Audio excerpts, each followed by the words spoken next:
I know you see. Welcome to the Ghosts and Flowers podcast. My name is Harrison Maines.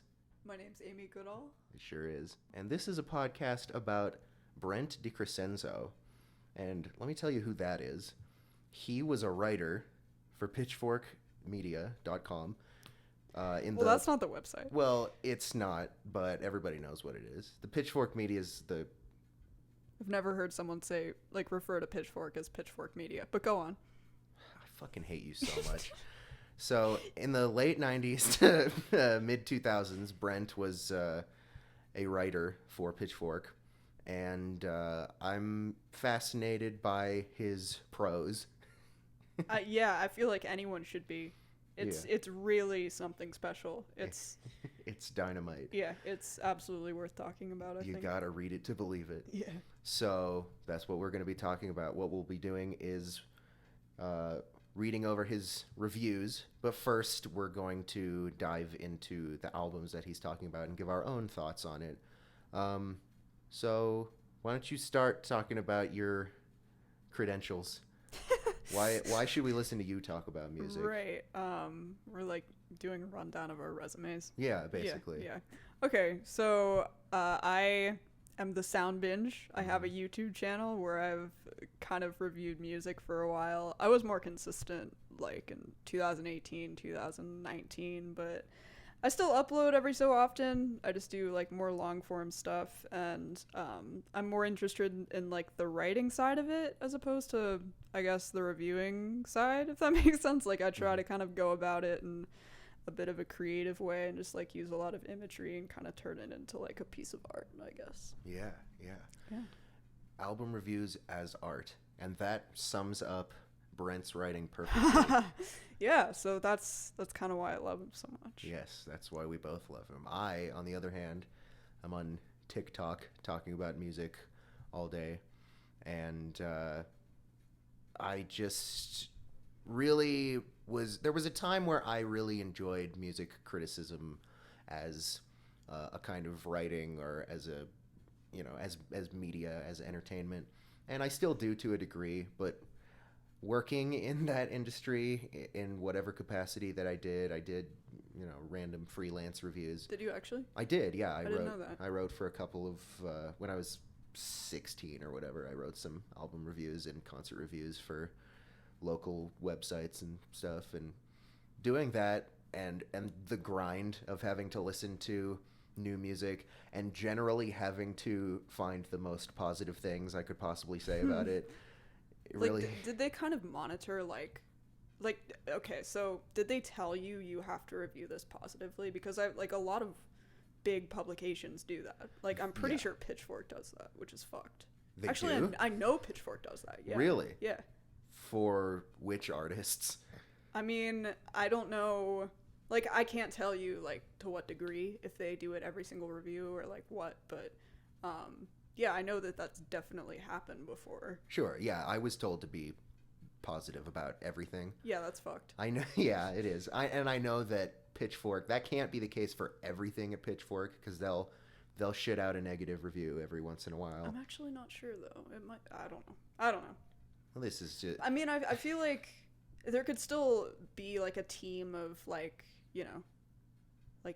deciders of what they want to promote, and sure, what they get money from the label, and yeah. they're be nice to Beyonce or whatever. Yeah, exactly. I mean, that album is good. Wasn't there there was a Sun Kill Moon album that they originally, I don't know if it was originally positive or negative, but I think it was positive, and then there were allegations against him, and they took down the review and re-uploaded a negative review. Really? Yeah. That is interesting. Yeah. I don't know how I feel about that necessarily, but it is things like that sort of made me fall out of love with music criticism in a sense. Yeah, the industry is a little... It sucks. Yeah. And the music industry in general sucks. Every industry kind of sucks. Every creative industry, I think. Yeah. In my opinion. When capitalism leaches into art, exactly. That's when art becomes ruined. Yeah. But there was a time when Pitchfork wasn't afraid to shit all over an album to get their own thing going and get traffic and clicks, and that was the golden age of Brent. And so that's why I'm fascinated with him, and that's why we're going to be talking about some albums that he's liked and some that he's not liked. And I know that he was pretty young at the time. I think when I was reading over the Kid A review, he said he was 25. In the review? Yeah. What? Yeah. I could be wrong. Like, we'll get into that when we read it. Sure. But that's sort of how I interpreted. How did that work its way into the... Well, I mean, this is just an example of, like, how unique and idiosyncratic what he does is. Yes. He finds a way to work in... Yeah. So this is... crazy details of... yeah. himself. Yeah. So this is not a podcast where I want to be just shitting all over the guy. Like, I really want to give this a fair shake. And I don't want to say that he's uniquely bad as far as Pitchfork writers go.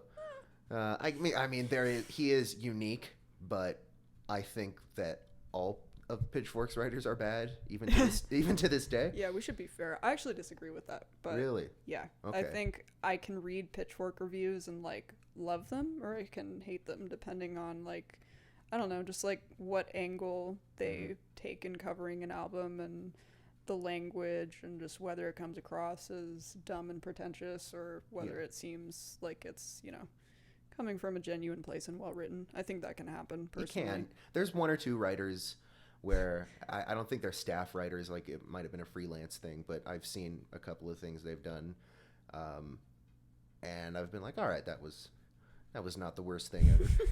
I've genuinely read, like, Pitchfork reviews and, like, come away thinking, like, that's a phenomenal review, actually. Well, I'm not saying everything they've ever done sucks. Whatever. Let's focus. So today we are going to be talking about two albums. These albums are Kid A by Radiohead, seminal release, and Two Against Nature by Steely Dan, their long-awaited comeback album. And I'm worried maybe, since Kid A is probably his most well-known review, we might be blowing our load a little bit early.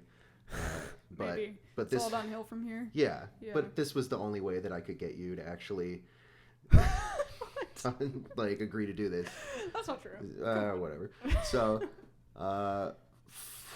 the interesting thing about these two albums is that one is a very negative review and one is a very positive review. And these two albums went head to head in 2001 at the Grammys for Album of the Year, and the Steely Dan album ended up winning. So I thought that it would be cute to do these albums together and see how they rank, how they hold up. So let's start with Steely Dan. I know that you are a big Steely Dan fan.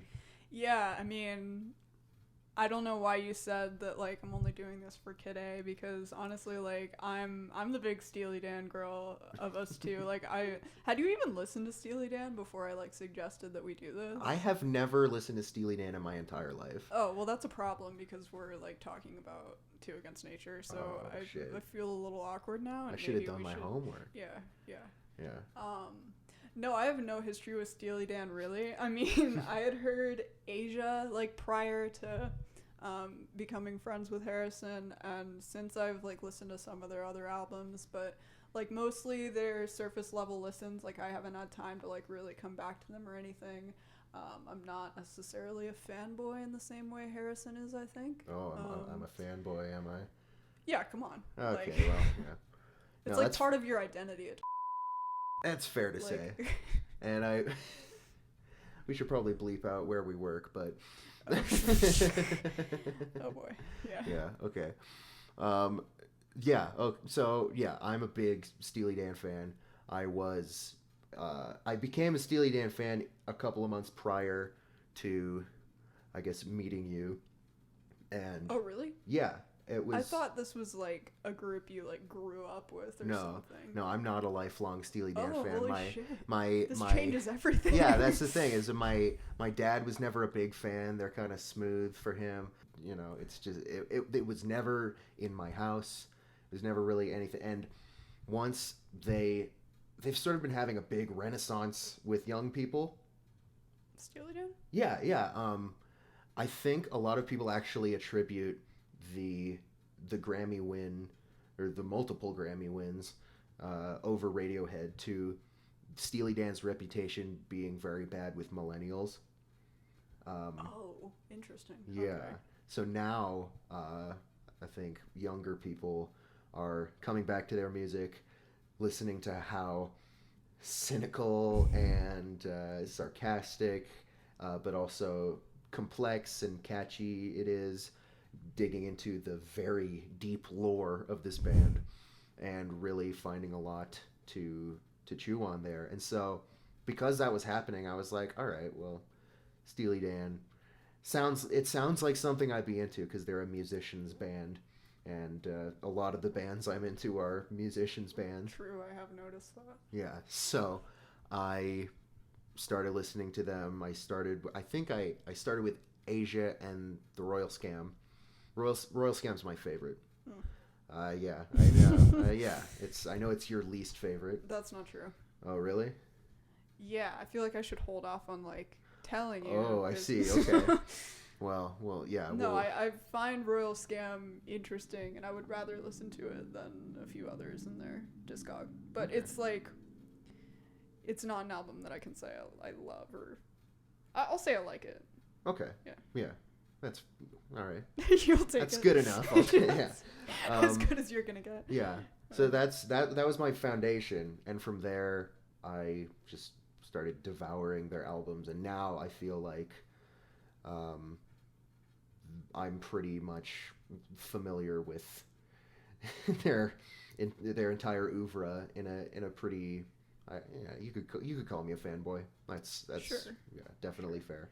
I mean, I didn't know you were so like late in getting into them. It's kind of embarrassing. Yeah, I know, right? Yeah, I should have listened to everybody throughout my entire life that tried to force me to get into them.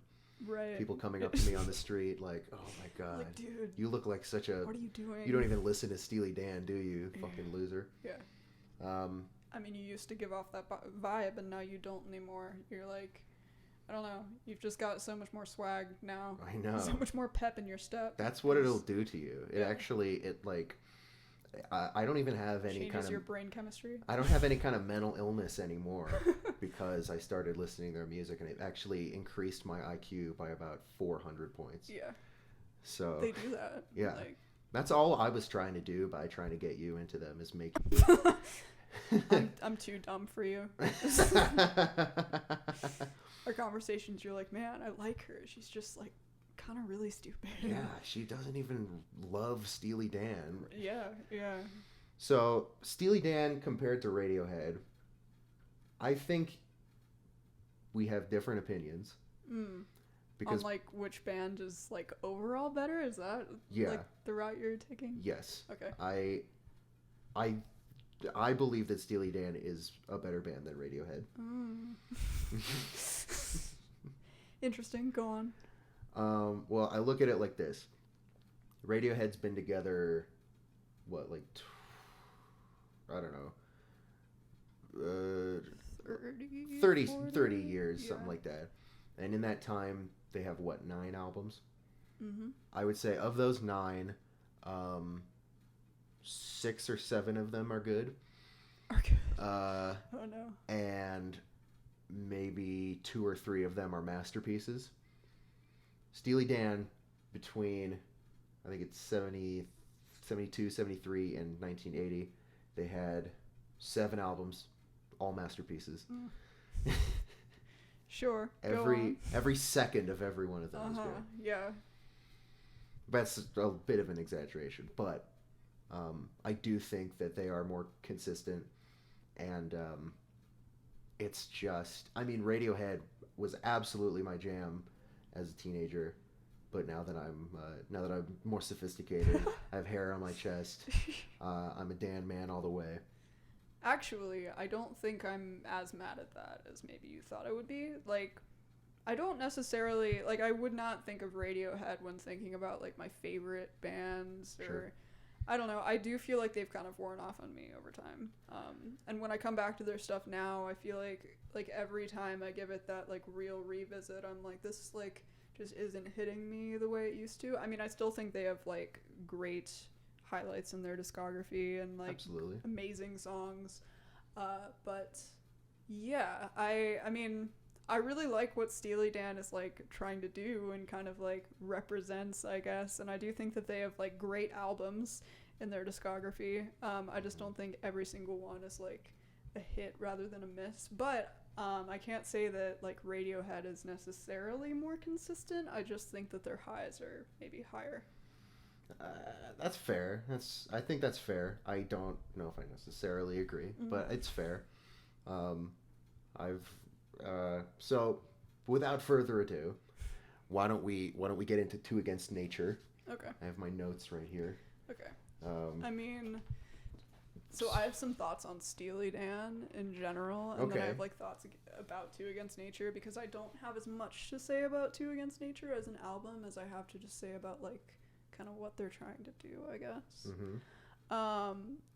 Yeah, I mean, the reason why I like them, like, they're a jazz pop duo, I guess. And, like, I feel like their personality is quite, like, modest and witty, but then they have such, like, virtuosity about them, such finesse to their instrumentals. Like you said, they're a musician's band. So I just feel like they kind of embody that jazz pop label, like, perfectly. And I don't know, they just seem like the furthest thing from pretentious to me in a way. So even though, I mean, maybe I don't know enough about them to. I just feel I'm just talking about like how their music strikes me. Right. I think musically, it's. I wouldn't say the music is necessarily pretentious. I think it's more their reputation and their fan base is what sort of gives them this. It sort of colors people's opinions of them, and they think of Steely Dan, they're like a pretentious band. But really? Yeah. I think the opposite, because they're like a dad band. They're like a yacht rock band. You know what I mean? Like, that's the first thing I think of when, I don't know, someone brings up Steely Dan. But they're like the thinking man's yacht rock band, you know? I guess. I mean, maybe we just start talking to different people. But, yeah, I don't know. Listening to Steely Dan to me is just like, it's like hanging out with your uncle on the patio during a barbecue on the 4th of July. You know what I mean? It's I feel it's that. like chilling, and it's like not, I don't know. Serious. You know, I never thought about this, but I feel like Radiohead is kind of the same thing, where I think that they also have this reputation of having pretentious fans, even though musically and historically, I mean, they're super popular and their stuff's not, I mean, it's very accessible. Yeah. I haven't really experienced the same thing, except, I mean, I have this image in my head of, like, an 18-year-old who was pretentious, who just came across Radiohead, and they're like, this is the craziest band, like, they're so groundbreaking, you know what I mean?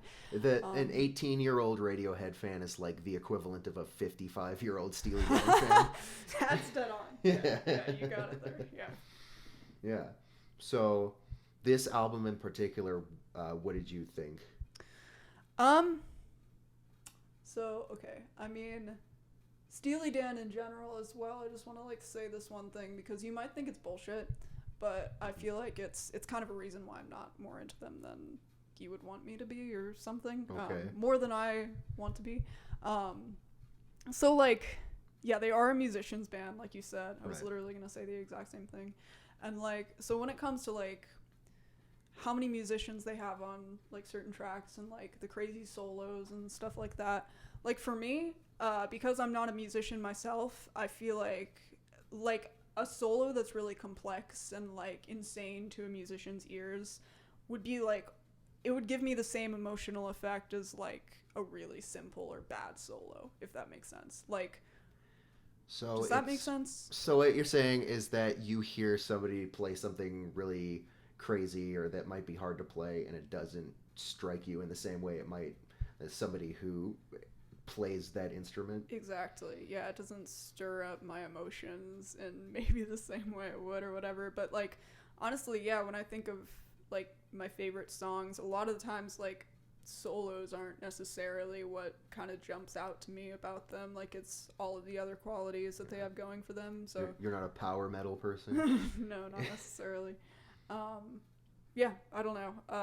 But you do like complex music. I do. Yeah, I don't know. It kind of depends. It's like case by case. Something like Black Midi, for example. Yeah.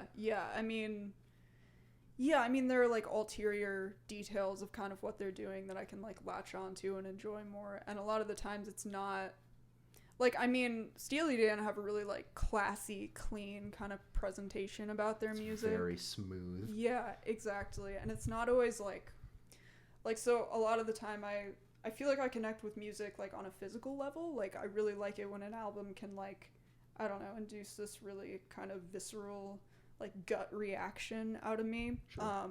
And I enjoy Steely Dan and stuff like that, but like their music's just not going to hit you in like this really emotionally like complex kind of way or anything.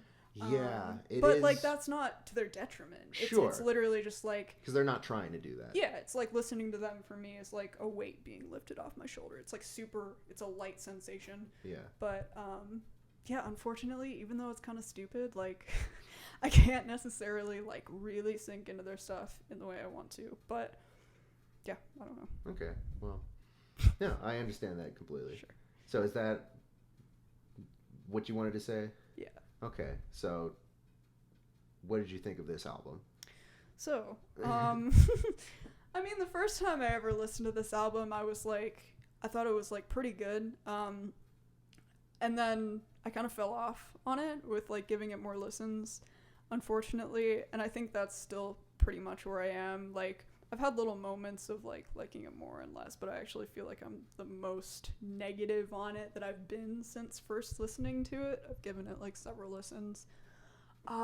Like something about the sound of this album is just really flat. It's like super like flaccid, and it just like doesn't have this like lush sound that some of their other records have. I don't know if that has to do with like the recording or something. Probably. But yeah, I just can't like really like sink into it and like saturate myself in it in the same way that I can like Royal Scam. You know what I mean? Like my ears just want to hear that, and I don't want to hear Two Against Nature. Like it just feels like something's empty in this. Like I don't know. I don't disagree. The sound of the album, the production, is kind of my biggest problem with it. I think songwriting wise, it's fairly solid. But there is something super digital about it. Like you think about in the 70s when they were recording that shit, that's like tapes and analog. And I think that they were the kind of band that was always gonna push and they would gravitate towards however they could have the most control over the way that the music sounds. Like Donald Fagen, when he made The Night Fly right after Steely Dan kind of fell apart, that, if I'm remembering correctly, was one of the first albums to be recorded totally digitally. Okay. And so he had total control, and there are aspects of that show up on Two Against Nature, where it's like there are tracks where there are two different drummers, even though there's only one drum track. There are fills and toms and hi-hats and stuff where there are different drummers. That's interesting. That is, yeah, it's weird. And it's just, I mean, they are just huge control freaks. And so... Makes sense. Yeah. I'm sure they are. Yeah. Like, so you have, when you're working with the kind of recording equipment they had in the 70s, you got to work within your means. And that means doing 75 takes and then the next day coming in with an entirely different band of musicians and doing the same song again 75 times. Yeah, has told me about this a little. Yeah, that's, you know, and they had to get the highest caliber of musicians that they could find, and that's how, you know, you have people like Bernard Purdie and even like Wayne Shorter. Oh, seriously? Yeah, I think Wayne Shorter plays sax on Asia. That's really cool. Yeah, on the title track. Yeah, it's like one of my favorite songs of theirs as well. Yeah, that's a beautiful song. Yeah. So I guess that's when I put this album on, you get Gaslighting Abby, and that track, like everything I like and don't like about this album is in that track, and it is probably one of my favorites on the album. You get I think the bass goes hard. I think it's a nice groove. The lyrics are funny and kind of dark. I actually like the lyrics on this song better than any other song, because I don't know what that says about me as a person. No, I mean, it's very... But no, it's just hilarious that they are literally like blatantly writing about this. Yeah, like, that's how they're like painting the situation. It's so funny, and I feel like only they could like pull something off like this. Exactly. And I've said it before. Every Steely Dan song is either about a guy who sucks or a guy whose life sucks. And this is definitely about a guy who fucking sucks. True. It's it the could be worst both. guy. Like, let's say that this guy and the guy on What a Shame About Me are the same person. That is... What if there's like a running thing? I don't know. I'm literally just saying shit. So yeah, the other thing that you hear as soon as the song starts is that everything is like... It's like clinically pristine. It just clinically that is dead on. Yeah. It sounds, I mean, I would say a little sterile. Yeah. Because it's just so, it's just squeaky clean. Yeah. In a way that I don't really dig. Yeah. There are things that there's musical aspects. Like I like that there's two guitars going on where one is kind of playing these kind of spare funk chords and then the other is like a slap guitar kind of thing. I like the way that the interplay between that. The other thing that's on this song that I don't like, that is demonstrated throughout the album, is I think there's a real lack of interesting solos on this album. Okay, so what I think about like that and this album overall kind of plays into that.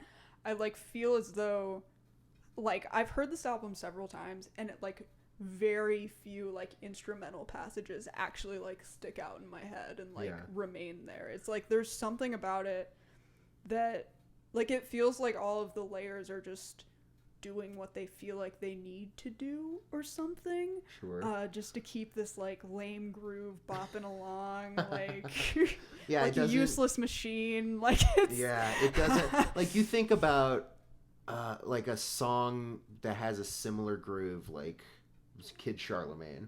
That song has so much bite. Yes.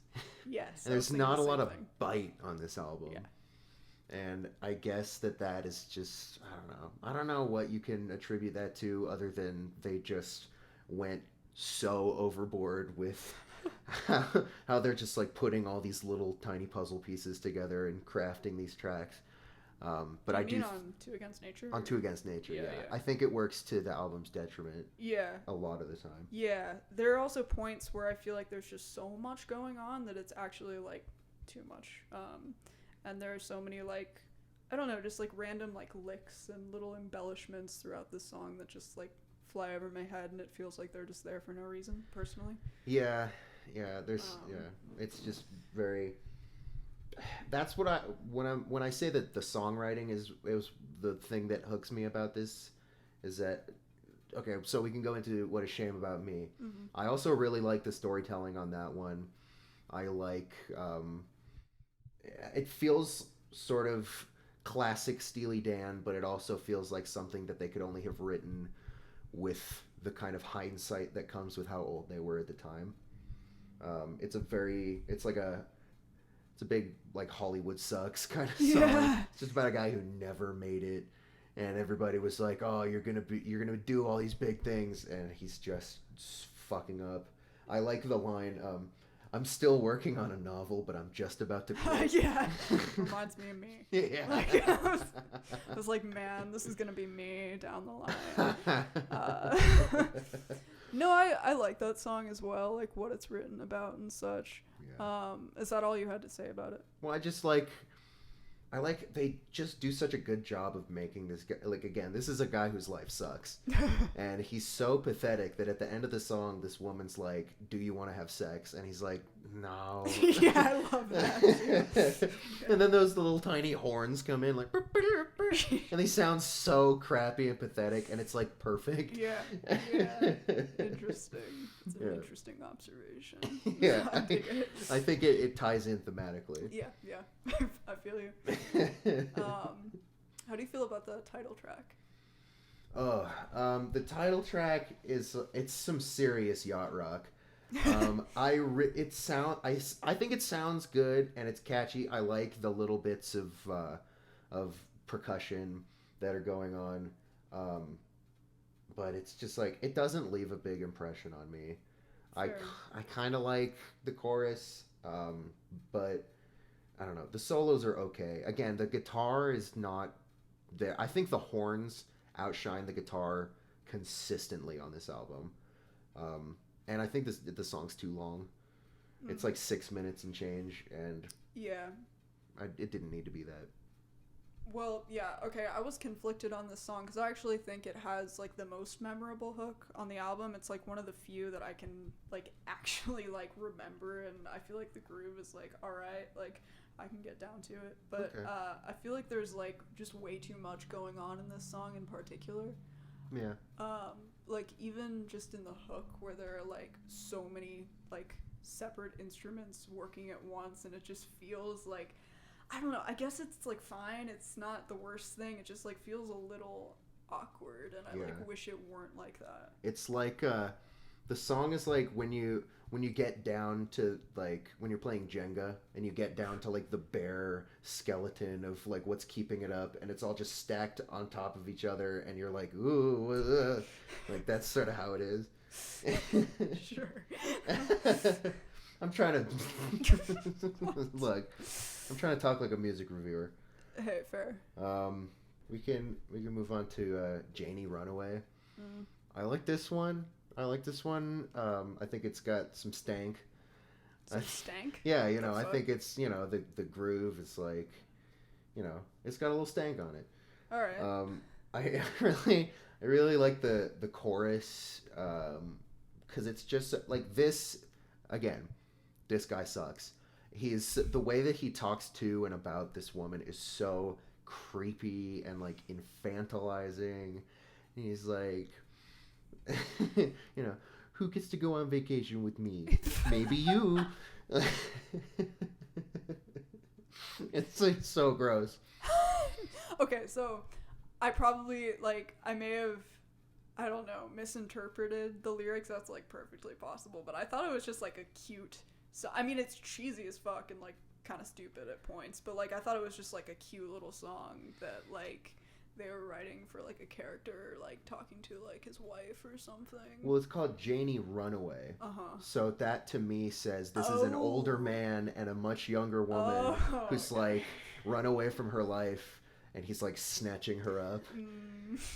Yeah, I get you. Okay, yeah. I mean, like, honestly, this is not a song I ever remember. Like, when I think about this album, it's kind of fillery for me. Like, I don't know. I don't really care about it that much. Yeah, that's perfectly fair. You could say that about most of these tracks, and I'd be like, fair enough, dude. That's rough, actually. Yeah. No, I know. I wish I had more good things to say, but I can just sort of compartmentalize. Like, I like a lot of the songwriting, and the vocal melodies especially, and the lyrics are to me the best thing about it, because it's the only part of it that makes me feel like, yeah, the boys are back together doing their thing, because the rest of it, I mean, Steely Dan's not a band. Like, it's these two guys who call musicians on the phone, and they're like, yeah, come over and maybe you'll be on this song if you're good enough. Yeah. Yeah. I can see why you would think that they're pretentious just from that detail. Right. Yeah.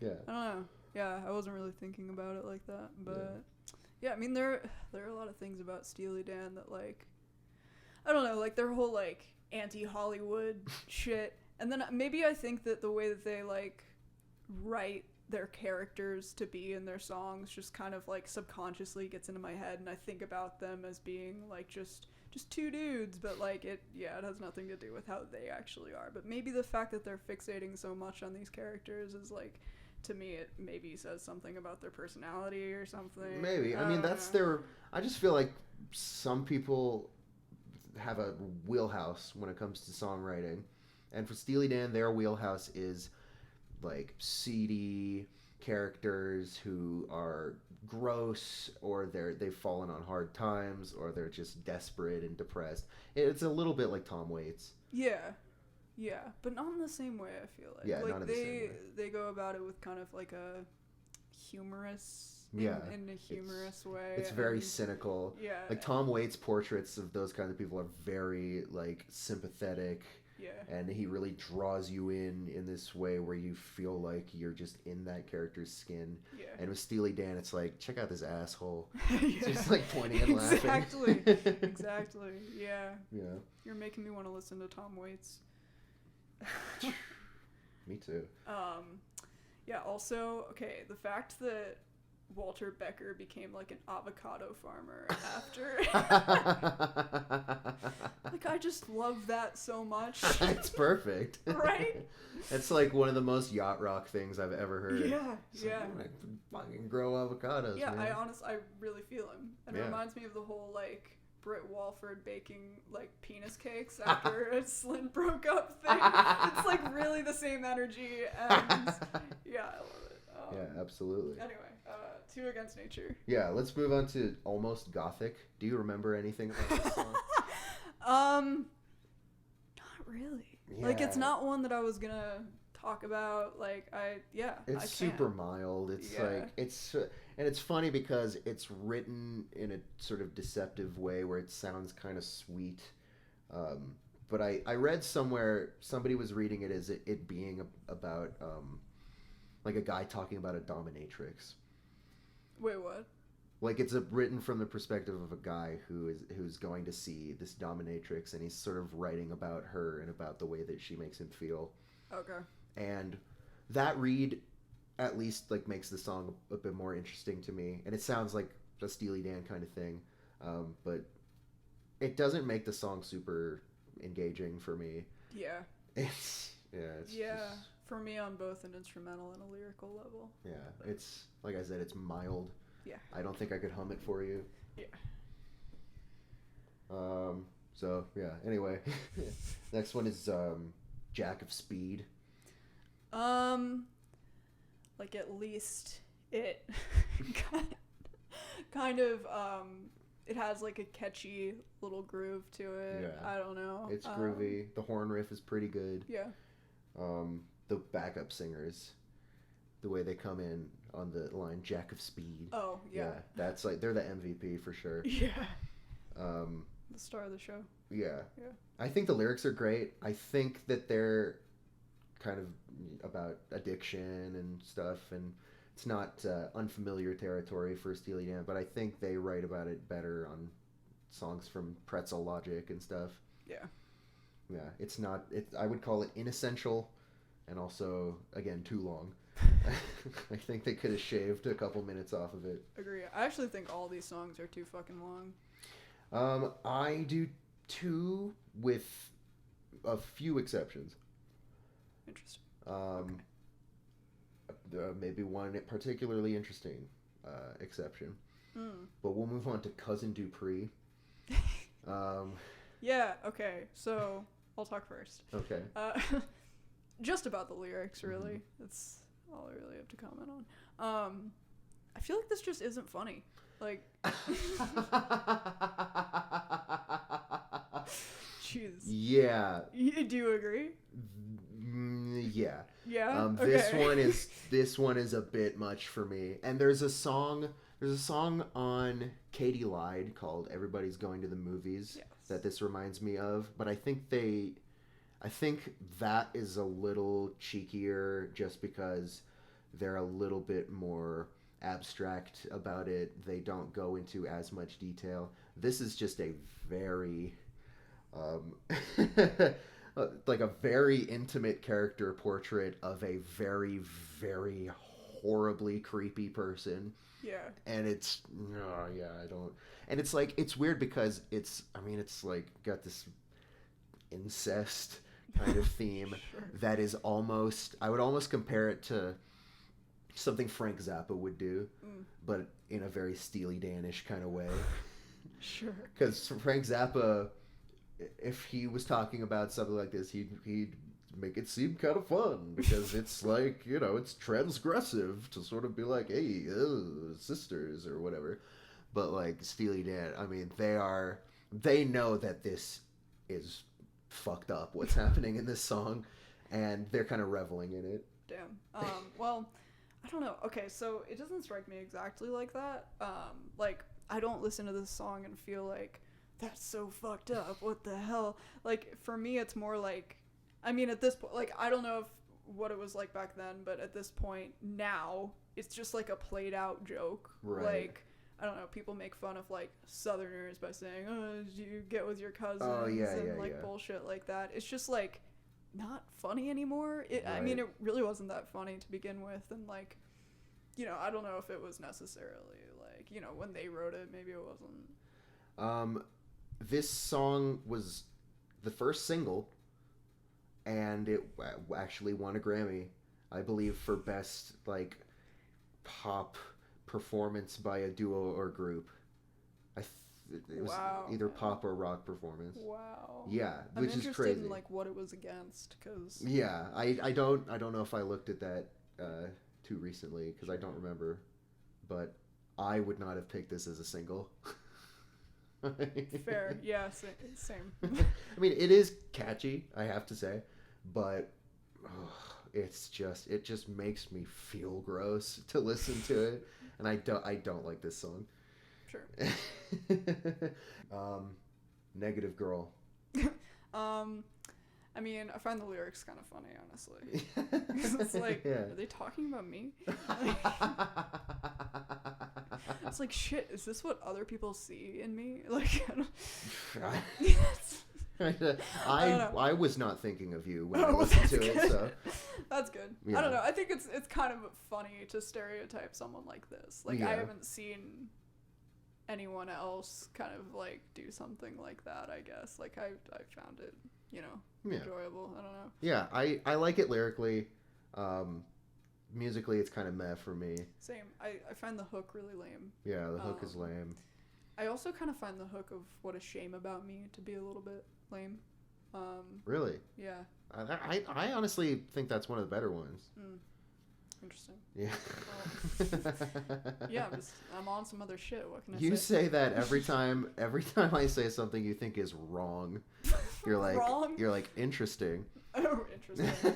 Well, we come to different conclusions about things. That's so I'm true. just like taking in, I don't know, your thoughts, and like, I don't know. That's why it doesn't necessarily mean I disagree. It's just like, oh, I wouldn't have come to that conclusion. Yeah, that's why I think this is a cool idea for us to do, because even on albums that we both like, we have very different opinions on the standouts and what works and what doesn't.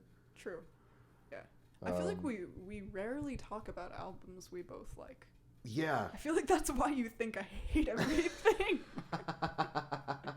Well, it's because like you're only talking to me about the shit that I don't know. Yeah. Well, next episode we'll do the Moon in Antarctica. How about that? Oh my God! Please. Yeah. Please. Yeah. Can we actually? Yeah. Absolutely. He reviewed that? He did. Yeah. Oh, amazing. Okay. Yeah. Really excited for that. All right. I've never talked about Modest Mouse on the internet, so now's your opportunity. Shit! I'm so excited. All right. So we'll finish off talking about the album with West of Hollywood. Now, this is the longest song on the album. Mm-hmm. But to me, I honestly think it justifies its length. And I'll tell you why.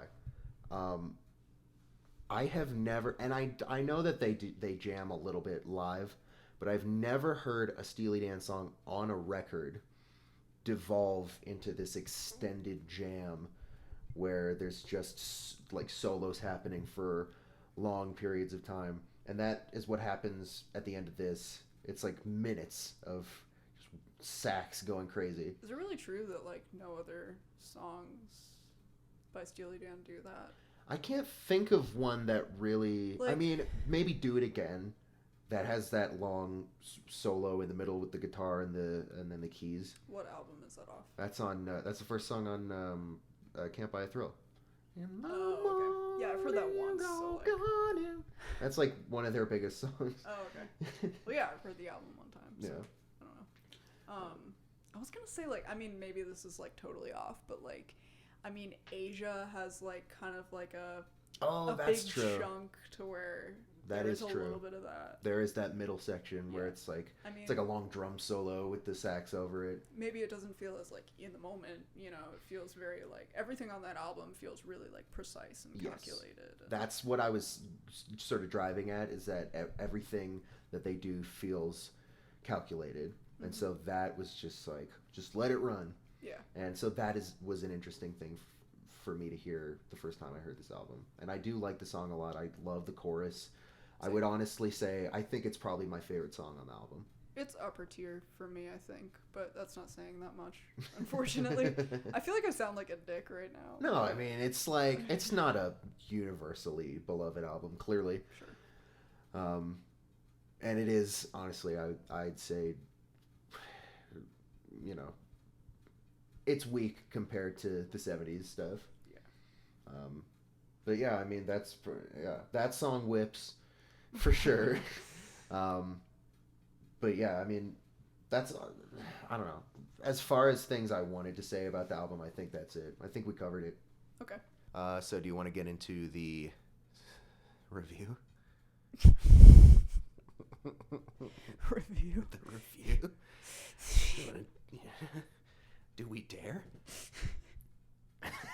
Why do we keep doing this?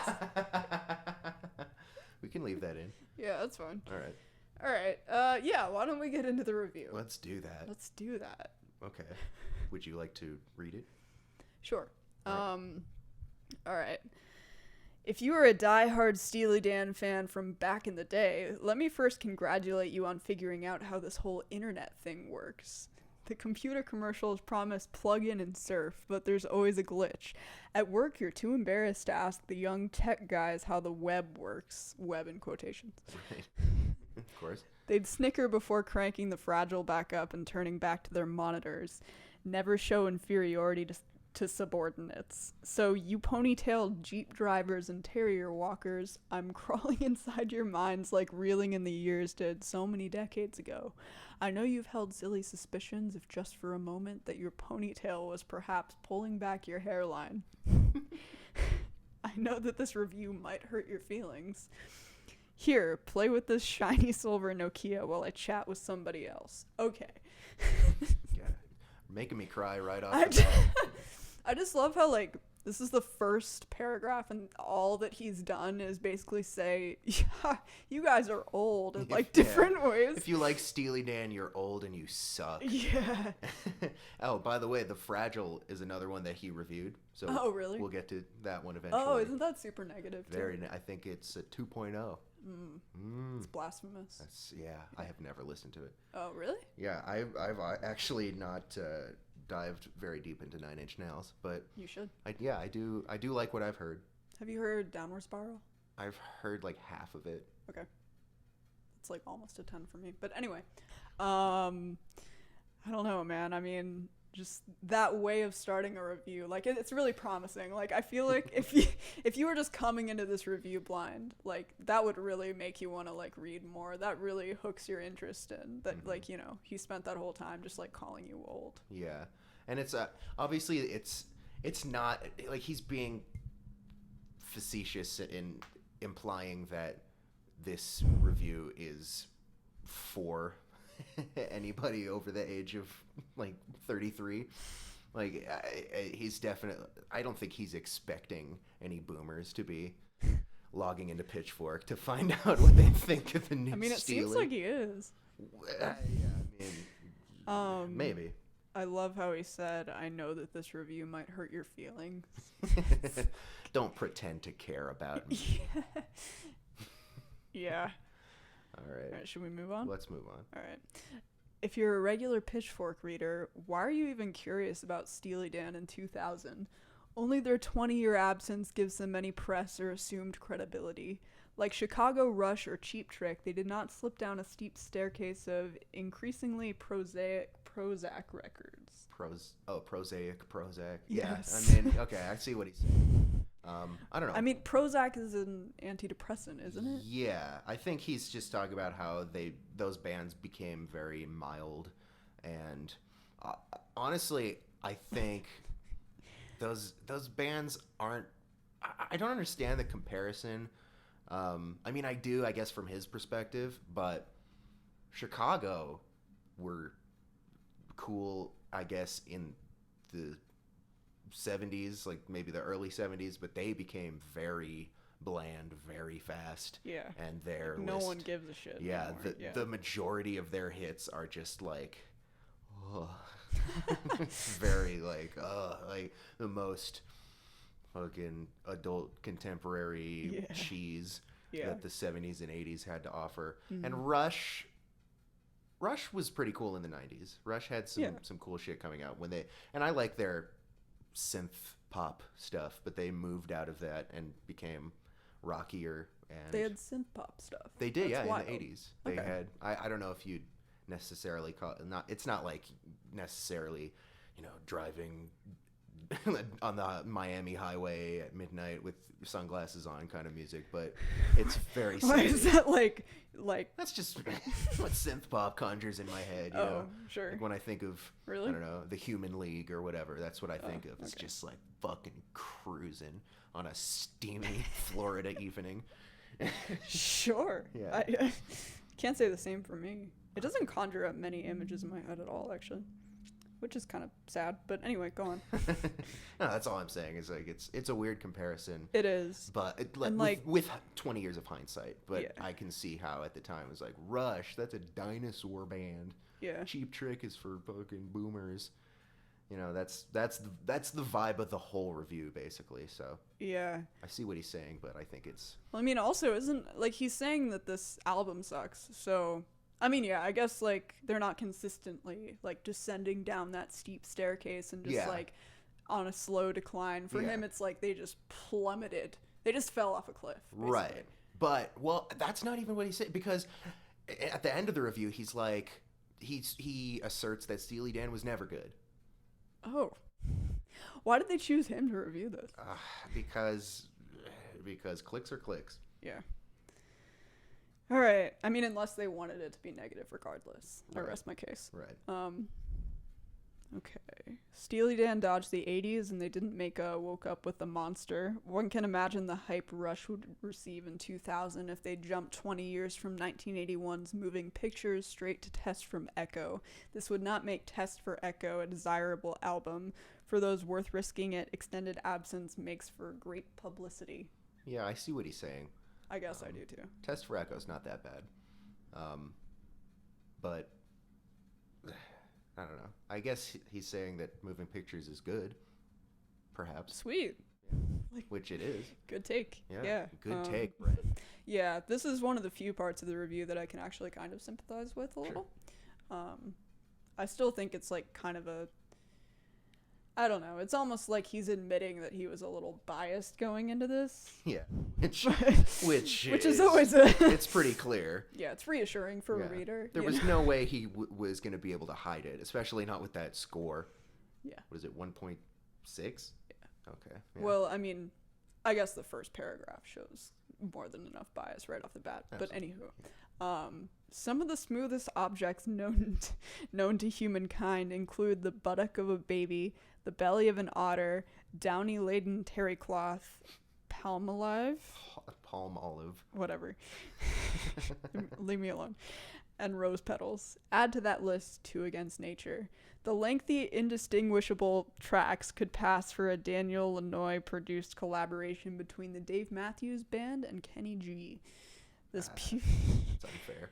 This putrid bait lures both the smooth jazz aficionados and the hacky sackers. Fusion is too caustic a verb, better suited for nuclear physics and Don Caballero. making pudding better describes this genre blending. Like, couldn't any genre blending technically be, like, compared to making pudding? Yeah, I mean, if it's bland enough, which I guess... But is pudding bland? Like, it tastes like chocolate or, like, vanilla. If you put flavoring in it. But, like... Nothing wrong with pudding. Fine. I mean, I've never made pudding from scratch, but whatever. Yeah, Dave Matthews Band and Kenny G. That's so, like, I don't agree with that. Fucking weird. I think, first of all, I mean... Kenny G is just, that's... You have to admit that the jazz is at least somewhat more sophisticated. Yeah, it's definitely more, like, proficient than that. Yeah. Like... And Dave Matthews, I mean, I don't get that comparison at all. Yeah, that seems like just a completely random dad band. Maybe that's why. Because he's like, oh, this music's for dads. But I don't see it from, like, a sonic perspective at all. No, absolutely. For songwriting, vocally, the performances, it just... That part doesn't make any sense to me. Yeah. I also love how, like, he literally started a paragraph by just listing a fuck ton of smooth objects. Yeah, and, like, that's a great bit. Like, that's a great bit, Brent. And, like, I don't know, such unique picks, too. But it's, like, just the tiniest, like, I don't know. They're so specific and, like, random. Yeah. And, like, no one would ever, like, I don't know. Like, did he write these thinking, like, oh, yeah, this is good because, like, it's so unique, and I've never read this in a review. Because all these things are smooth, man. Yeah. It's the album is smooth. The belly of an otter, dude. I'm gonna give him the benefit of the doubt in that he just loves otters and thinks they're so dang cute. Sure. And that, why not a whale? A whale's pretty smooth, I guess. Probably. I've never stroked one, but. I can assume based on how shiny they are. Yeah. Anyway, let's move on. Okay, jamming in quotations. Jamming. Sax solos glide over neutered bassless funk. Glass guitar and percussion clink along steadily like a chorus of jangling tag hewers. Automatic Lexus locks, popping LaCroix cans, clicking laptop covers. Crystal toasts and smacking Hollywood cheek kisses. All right. So I already have so much to say. Yeah. So he's gone back into the list bit. Right. Yeah. These are almost more eccentric, like smacking Hollywood cheek kisses. Yeah. He's saying that it's elitist music for yuppies. I mean, don't they like hate Hollywood culture or whatever? Yeah, that's the thing. That Steely Dan is very, like, there's even songs on the album that are very anti-Hollywood, very, just like it's just taking, like, pulling back the curtain and being like the glitz and the glamour, like, obviously we all know this, but it's a fucking lie. Yeah. And Hollywood is just like grimy and dirty and most people fail and life is terrible. And that's kind of what I love about Steely Dan. Yeah. Is that they don't feed into that lie. True. Glass guitar. What is this? Go ahead. I feel like he means that it's like, okay, well, if I heard glass guitar and I wasn't reading this review, I would think like he's saying it's really sharp and like, yeah, it's when you like press glass, it's like a really like high pitched like sharp like clink or whatever. Yeah. I think he's just saying it's extremely smooth. Yeah, I will say there's not a lot of low end on the album. Neutered though. Well, there is bass. Yeah. You can hear the bass, and the bass yeah, just the word neutered. The bass is pretty fucking good on some of the songs. It's like funk that was spayed and neutered. Yeah, it doesn't. There's no. It can't have like children. It's it looks good, but it's got no ass. I thought it was like a baby's ass. Well, all right. That's we don't want to mix our metaphors. Yeah, this could get a little sketchy. I don't want to. Let's all right. Let's end this. Let's just keep. I think that's it for that one. All right. The same slow bop pace is rigorously maintained. True. I guess. Yeah, it's sluggish. It's it but could have a little more variation on that. Yeah. vocals exhale so innocuously, you have to hold a mirror up to the speaker to make sure it's alive. The credits list 13 producers who tackle tasks such as editing, horn arranger, consultant, project manager, and most tellingly, copyist. This is less music than production, in quotation marks. 23 musicians took part in this album's design, 4 of which simply played snare, also in quotation marks. Right. At least at the end of Wild Wild West, Will Smith destroys the giant evil machine. Sorry, that was such a terrible narration. We should have watched Wild Wild West for this review. We should have. Yeah. I mean, is he saying there's no like passion and destruction in this? Yeah. There's no edge, man. There's no. Yeah. It's not. Yeah. I mean, I think that's like his main point here, Right. right? Yeah. This is sort of. I'm half and half on this because on one hand, it is a problem that I have. Again, the vocals are a little breathy, and he just sounds old. Well, to me, breathy is like not like just mild or like there's no range or whatever. It's more just like like I don't know. There's nothing necessarily you're exhaling wrong as you're like speaking like. Right. Yeah, and I don't think there's anything wrong with that in a certain context. Yeah. Ever listen to Mum? Yeah. Yeah, they're great. Yeah. And their vocals are like. Yeah. It's like very breathy. I think of like ASMR. Yeah.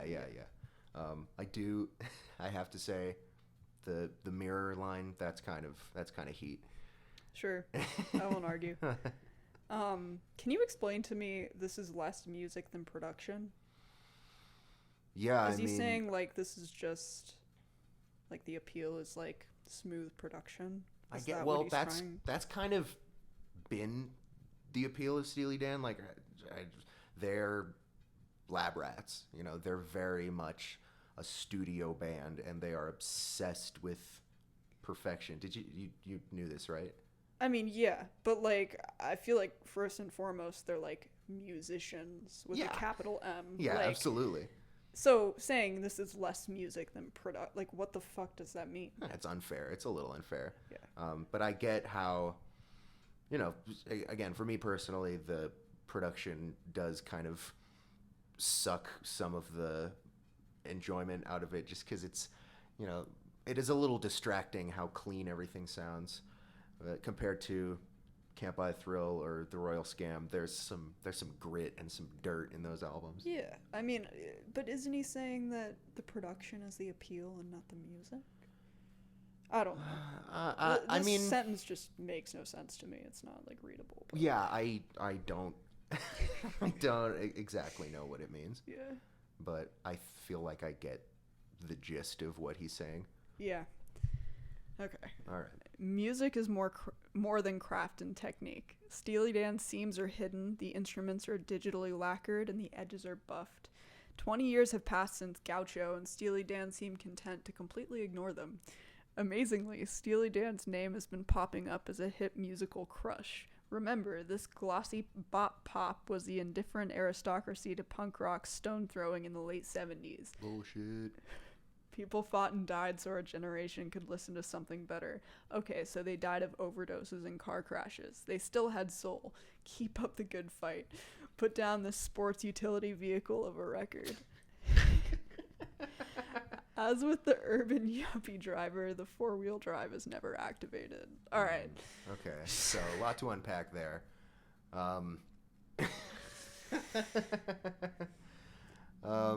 Read that first part again. Music is more than craft and technique. Steely Dan's seams are hidden. The instruments are digitally lacquered. The edges are buffed. 20 years have passed since Gaucho, and Steely Dan completely ignored them. Yeah, that doesn't make sense to me because Steely Dan doesn't sound like any other band.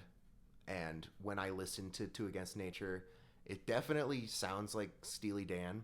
And I'm just wondering, what does he want it to sound like, if not Steely Dan?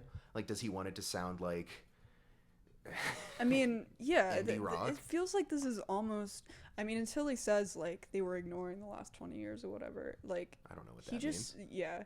Well, I mean, I think it's like they didn't spend the time improving and thinking about their next project or whatever. Well, they were kind of making their own projects. Yeah. I would. Walter Becker was, harvesting avocados. Yes. He had a lot to focus He on. was making fucking guacamole. Yeah. But I mean, didn't he literally just compliment them? Like, he says, there's craft and technique to this, and it's really smooth. Like, that doesn't make an album poor by default, right? Yeah, I mean, I guess that's a way, like a sort of backhanded way of insulting the songwriting, but he doesn't go into what he doesn't like specifically about the songwriting. Right. And there's, we talked about the songwriting and we both have our problems with it. It can be hard to articulate. Yeah, but he could have tried. Yeah, it is a review. Yeah, it is an album review of this particular on album. Pitchfork.com. Yes, on pitchforkmediawebsite.net. And and the other thing is when he's talking about punk. Oh my god, I hate this so that much. just makes me want to fucking puke because the indifferent aristocracy to punk rock stone throwing in the late 70s. I mean, first of all, like, making political music doesn't make you, like, I don't know, it's like, that's not the distinction you should make when you're just like trying to enjoy music. Like, you shouldn't be like, oh, this isn't like, politically very vocal, so therefore it's like not worth my time. Like, that's basically, isn't that kind of what he's saying? Yeah, and the other side of it is that if you look at a lot of what Steely Dan wrote about, it's not that different from punk music. There's political stuff. There's stuff about, wealth disparity and drugs and depression. Yeah. Like a lot on Pretzel Logic. The title track on The Royal Scam is all about how, the royal scam is America, basically. Yeah, what about, like, Black Friday? Exactly. Or, like, yeah. Yeah, like they, and fucking he's talking about The Clash or, like, Sex Pistols or Blondie or whatever. Those bands were huge and they had big hits. So what is that, like, what were they rebelling against? We're getting yeah, they were extremely, like, commercially successful. Yeah, and getting big ass checks from their big ass record companies. Yeah. I don't see a difference really at all between that and Steely Dan. Yeah. It's just about, the sound of it, the superficial things, the Exactly, energy and yeah. the aggression. If you took it at a surface level, fine. If you didn't, like, consider, the deeper inner workings of what was actually going on, then fine. Yeah. It gives you the sense that Brent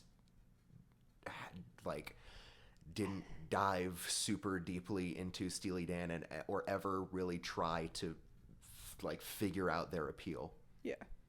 Essentially. Yeah. Also, glossy bop pop. What is that?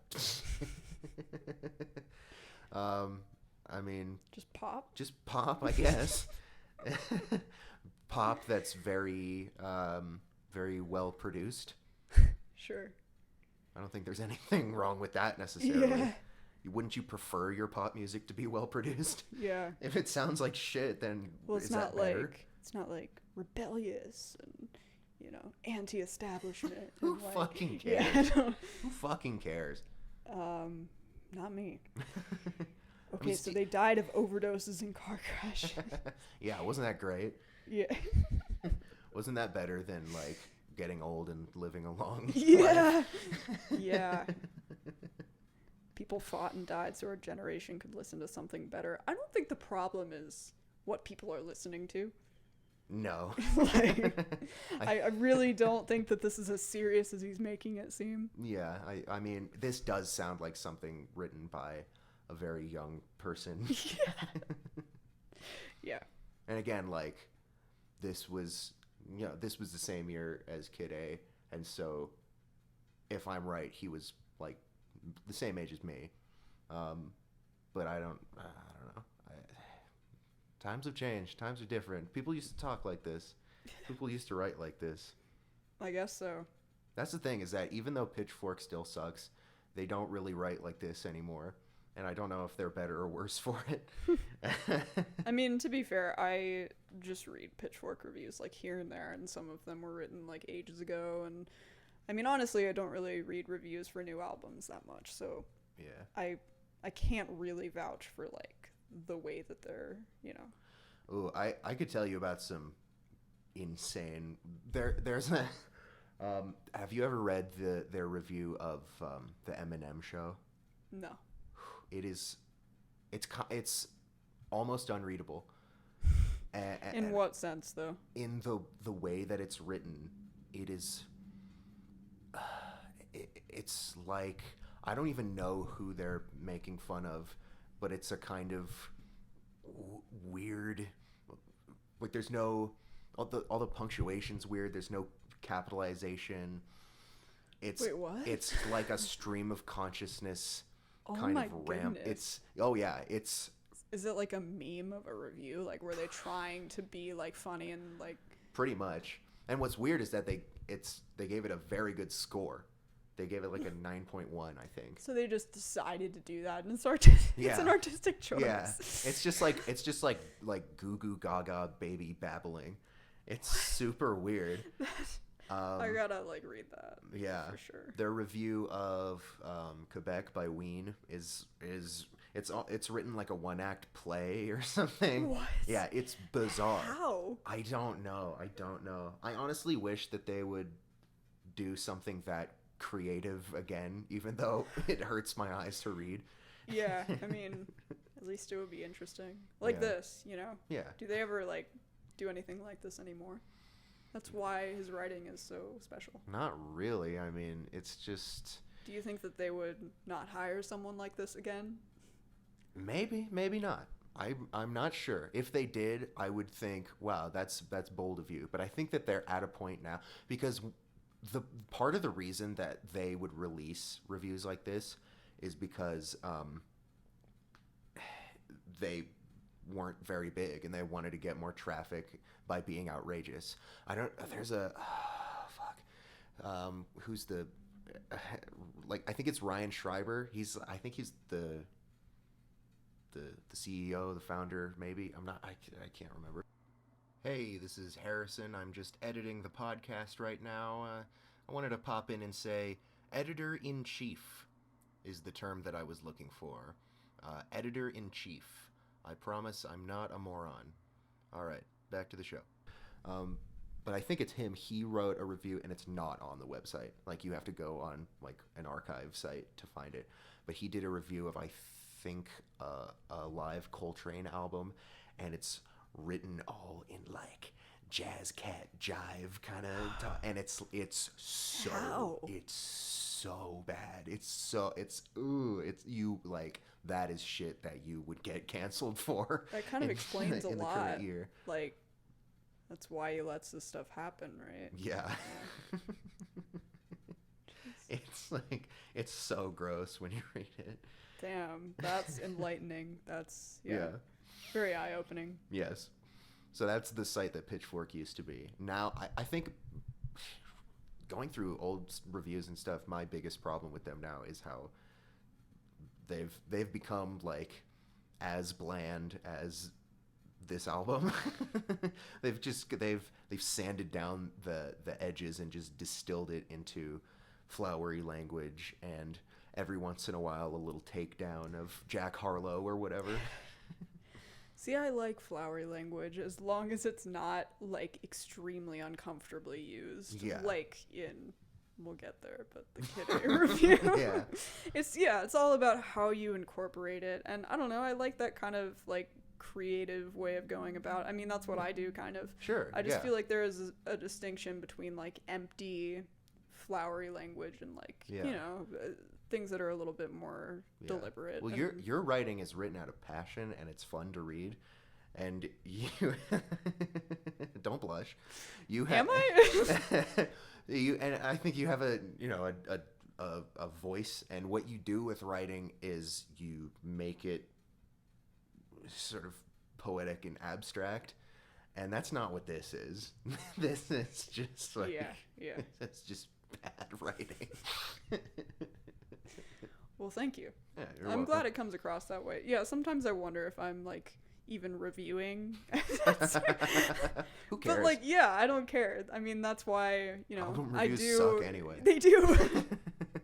They do. They're so cringe. They Like, suck. just music writing can so easily be cringe. Yeah. So, you know. I'll give Brent a break, I guess. Sure. I guess. Cut you some but, slack. Yeah. On this one. Yeah. But that's why I don't like review for a publication and just do my own thing and veer off into Neverland. Right. Yeah. Anyway. Is that it? I think so. All right. So are we gonna rate it out of 10? Yeah. We're gonna give Brent's album review a score. Okay. Do you want to go first? Yeah, well, I just want to say that, like, at least, like, some of it's accurate. Sure. You know? Sure. At least you can get a sense for what the music sounds like through some of his, like, descriptions and such. I don't feel like the same way when I read the Kid A review. I feel like he could be talking about any album. Yeah. At least, you know, he said it's got really sterile and clean production, and like the musicianship is, well, I feel like he goes back and forth on like whether he enjoys the performances and stuff. Yeah. I think he's just saying, it's very robotic and kind of, I think he's just saying there's no passion in it, even if it's technically good musicianship. Yeah. I feel as though his attempt at being offensive in the first paragraph just did nothing. No, it's like, if a you're swing and a offended miss. about someone calling you old, there's a, Yeah. the problem is with you. Yeah. And again, there's no reason you would have been reading this review in the year of 2000 if you were like a sensitive boomer who loves classic rock. Yeah. So what's your score? What are you feeling? It could be worse. Sure. I would go like 3.5 to 4 out of Yeah, that's 10. where I'm about it, like a 3.9 on this one. 3.9. Yeah. Should I get really specific down to like the... Well, yeah, I mean, they do, so. True. Which is another weird thing about their Yeah, score. that is I have never Especially understood since, like, it. sorry, like their reviews are so, or I mean their scores feel so arbitrary. Yeah. Sometimes they have nothing. I remember there was a re-release version of Pet Sounds one time. I think they gave it a 9.5, and the whole review is just like, whatever, man. I mean, it's Pet Sounds. It's like, okay. What the? It just doesn't make any sense at all. Anywho, what's your score? For the review? Mm-hmm. Yeah, 3.9. Okay. Did you want to like say why? 'Cause it's not a very good good. review. It's not very articulate. It's a very clear takedown, and even though I agree with at least a handful of the things that he said, I really don't think this album is a 1 out of 10.